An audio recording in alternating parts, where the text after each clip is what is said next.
With the 20th anniversary of Princess Diana's tragic death approaching, interest in her life, and especially her marriage to Prince Charles, has peaked in recent months. The relationship between Charles and Diana was tumultuous, to say the least. They met after Charles first dated Diana's older sister, Lady Sarah McCorquodale, and only went on 12 dates before getting engaged in February 1981 and tying the knot 5 months later. By late 1992, after collective affairs and embarrassing leaked audio conversations, Charles and Diana's 11-year marriage was a disaster, and the royal family couldn't hide it anymore. Related 14 scandals that will change the way you think about the royals. Charles's parents, Queen Elizabeth II and Prince Philip, met with the couple for an intervention of sorts. Philip and Diana exchanged heartfelt letters that summer in which he expressed his disappointment at both her and Charles's extramarital affairs and asked her to see both of their slip-ups from the other's point of view. At one point he seemed ready to give up, writing, "I will always do my utmost to help you and Charles to the best of my ability,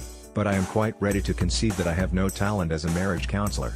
Their attempts at reconciliation were unsuccessful, and that December, Prime Minister John Major publicly announced the pair's amicable separation, reading an official statement from the royal family. After their separation, more rumors of cheating emerged, and Diana conducted a tell-all interview with the BBC's Martin Bashir in which she disclosed details about her own infidelity and struggle with bulimia as well as Charles's affair with Camilla Parker Bowles, making the famous quote, "There were 3 of us in this marriage, so it was a bit crowded."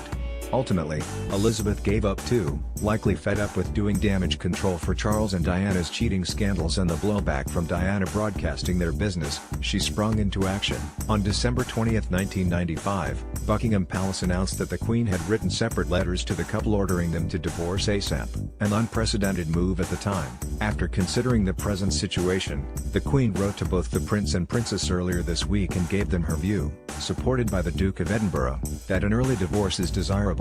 A palace statement said. It added that both Elizabeth and Philip would continue to do all they can to help and support the Prince and Princess of Wales, and most particularly their children, in this difficult period.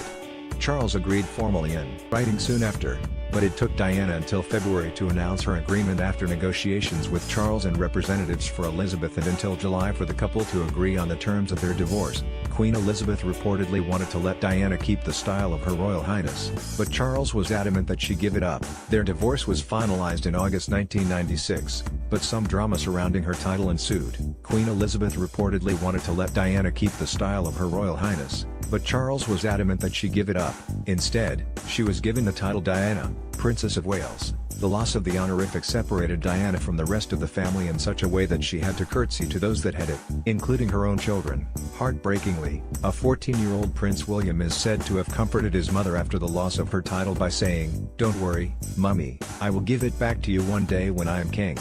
Diana was allowed to keep her apartment at Kensington Palace, which now serves as the official residence of William, Kate Middleton, and their 2 children, as a central and secure home for the princess and the children.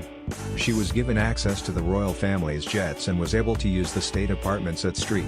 James's Palace for entertaining, as long as asked the Queen's permission first. She was also permitted to keep all the jewelry she amassed during her marriage, with the exception of the Cambridge Lover's Knot tiara, which Elizabeth gave to her as a wedding present after only wearing it once. It was lent to Kate Middleton in both 2015 and 2016.